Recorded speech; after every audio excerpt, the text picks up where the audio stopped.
Burmese monks are vowing to continue demonstrations against the nation's military regime. More than 700 marched through the streets of Rangoon again this afternoon. The monks have been at the forefront of peaceful protests that began last month. It's the most prolonged show of defiance in nearly 20 years against the junta. Dr. Monique Skidmore is an anthropologist at the Australian National University who is in contact with key figures in the Burmese democracy movement. I spoke to her a short time ago and asked if the military regime had attempted to stop the defiant monks from protesting. Yes, initially they did. They fired live ammunition above the heads of monks. They tear-gassed the monks.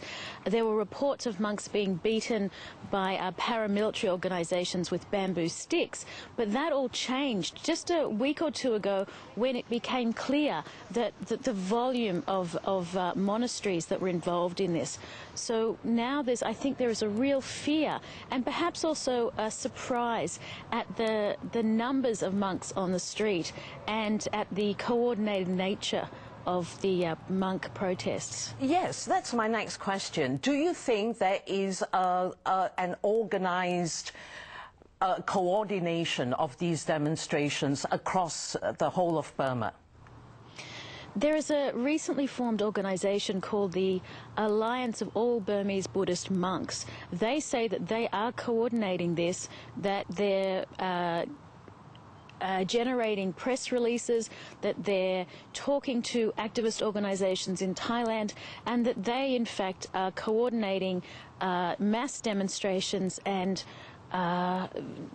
also coordinating from monasteries around the entire country what they see as just the beginning of what's going to be a sustained movement for democracy.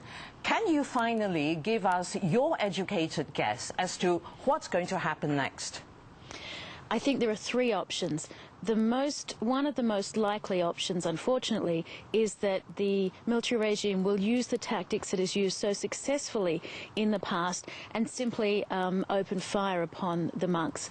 That hasn't happened, and the UN is starting to believe that dialogue between the military regime and the pro-democracy organisation may have to happen, that the military regime may do that. I see that as a less possible option. The third option is that what's now being called the Saffron Revolution will in fact occur, and that it will continue to build momentum, and that we will actually see a change to democracy in Burma. And on that note, thank you very much for talking to us. My pleasure.